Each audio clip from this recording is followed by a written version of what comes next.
여러분 안녕하십니까? 한상재입니다. 이미 우리는 9월의 문턱을 넘어섰습니다. 저도 여유가 생겨서 오늘은 넥타이도 매고 이렇게 방송을 하게 됐습니다. 포도는 이제 막 익어가고 있고요. 날씨는 벌써 선선해지기 시작했습니다. 가을 날씨를 보이고 있는 것이죠.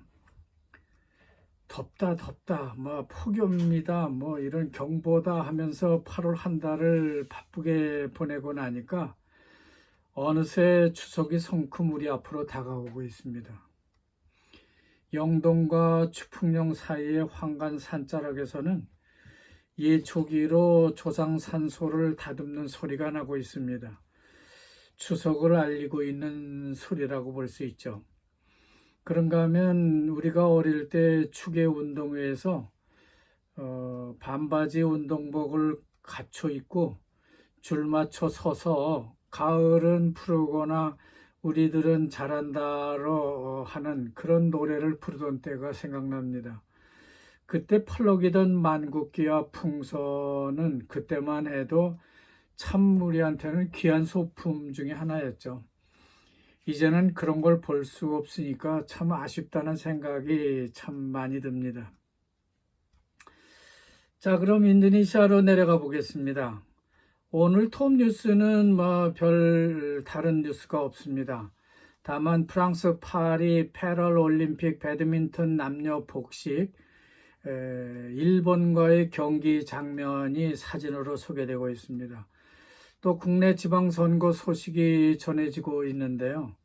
이번 지방선거에서는 43개 지역 중에서 41개 지역의 그 후보 등록 기간을 연장해 줬는데도 불구하고 새로 출마하는 후보가 별로 많지 않고 또 그들이 설사 그 후보 등록을 한다고 하더라도 당선되기는 어렵다는 그런 총평이 나오고 있습니다.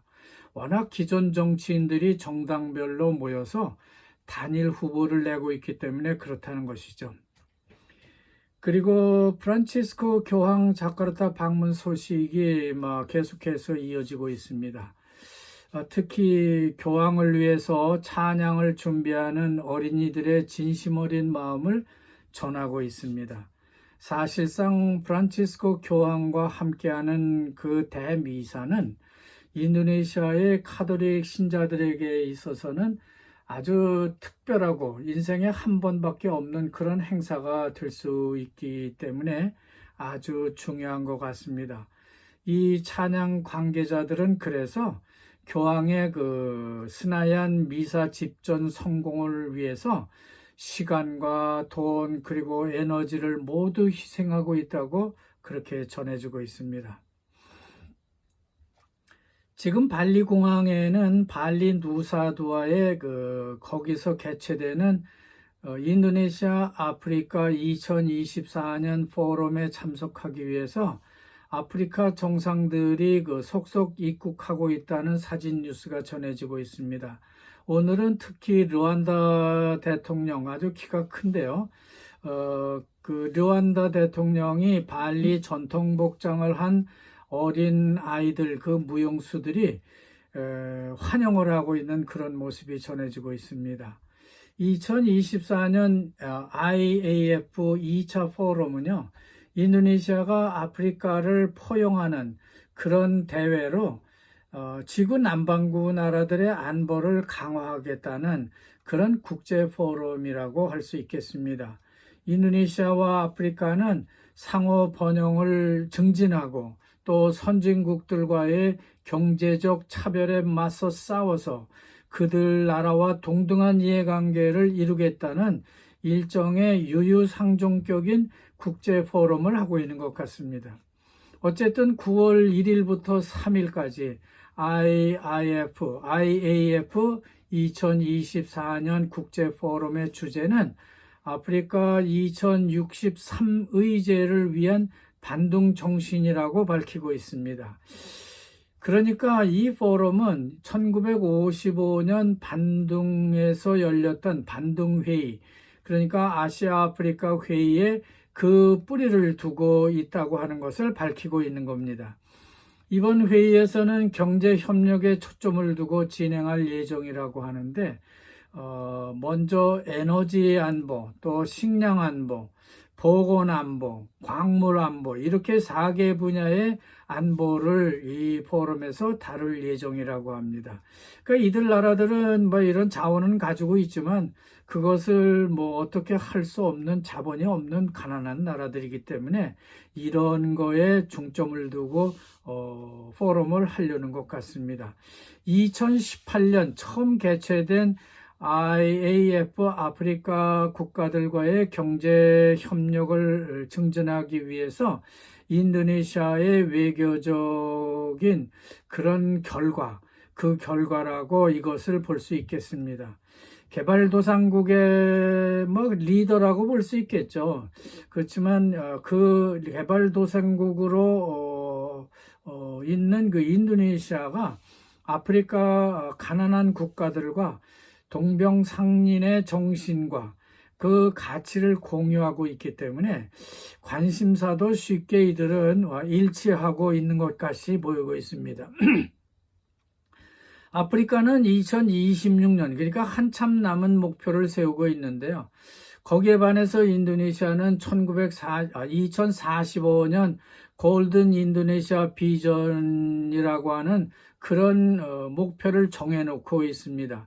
그러나 그 아프리카 국가들과의 공동 가치를 선진국들과 차별을 이겨내자 하는 그런 일종의 그 공통 감정, 그러니까 자기들은 못 사는데 우리가 힘 합쳐서 저 잘 사는 사람들과 좀 이렇게 대등한 위치로 나가자는 뭐 그런 나라들을 끌어모으고 있는 것 같이 보여집니다.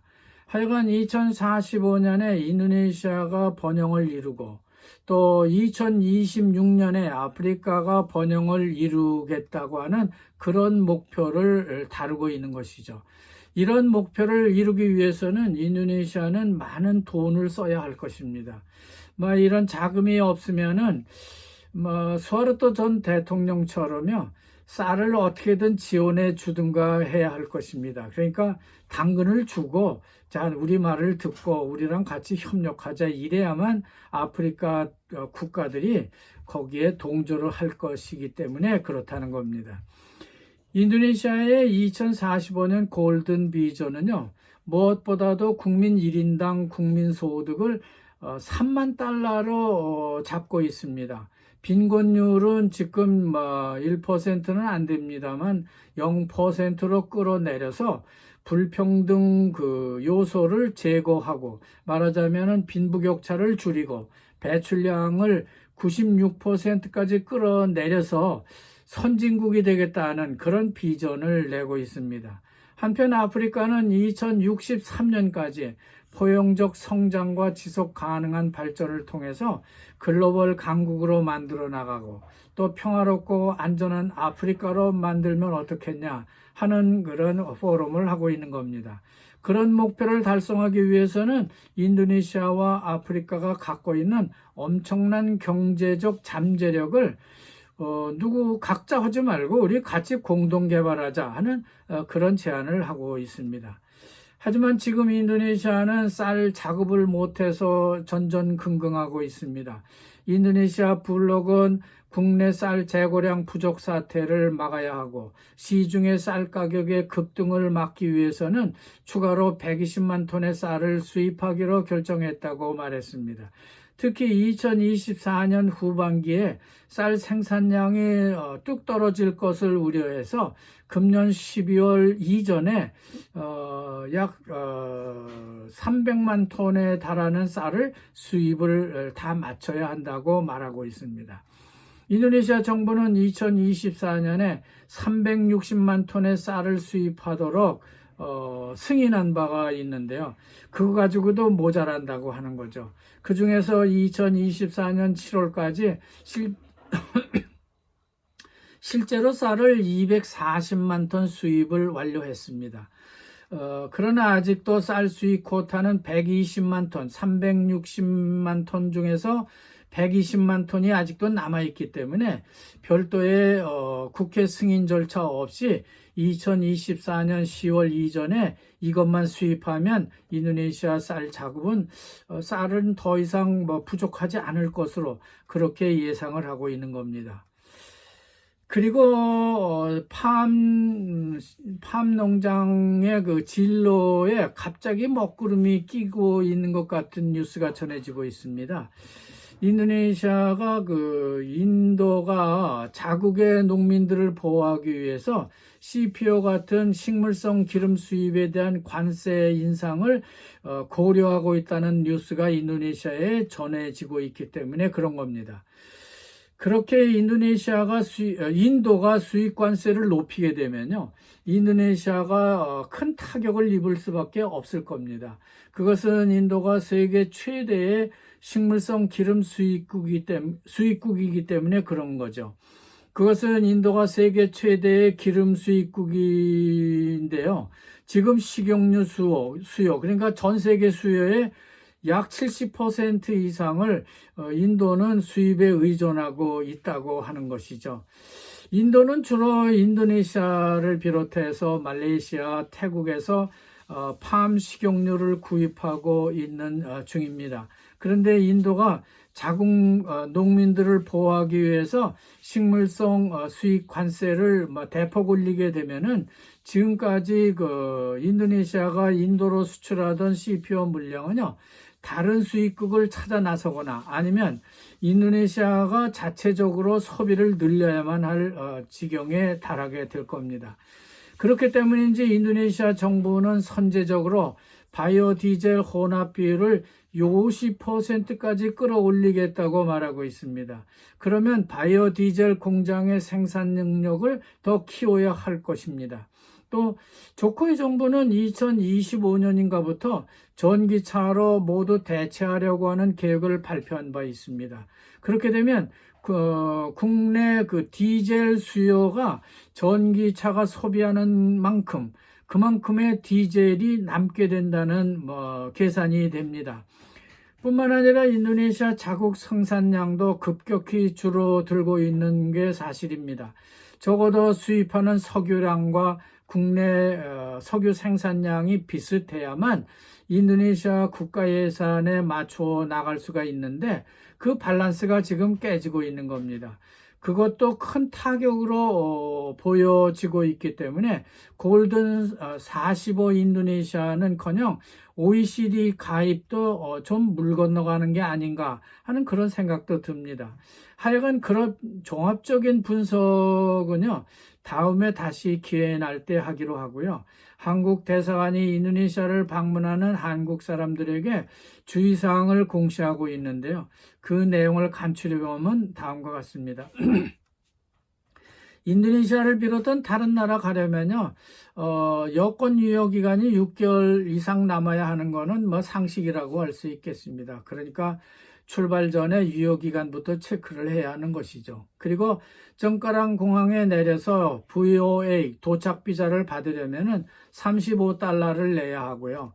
비자 도장은 30일을 이들이 찍어줍니다. 그러나 한 달 더 연장을 할 수 있도록 여유를 두고 있죠. 이렇게 VOA 비자를 받은 사람도 관광 이외에 간단한 비즈니스는 할 수 있도록 하고 있는데요. 호텔 안에서 만나야 되고요. 거기서 상담을 해야 한다는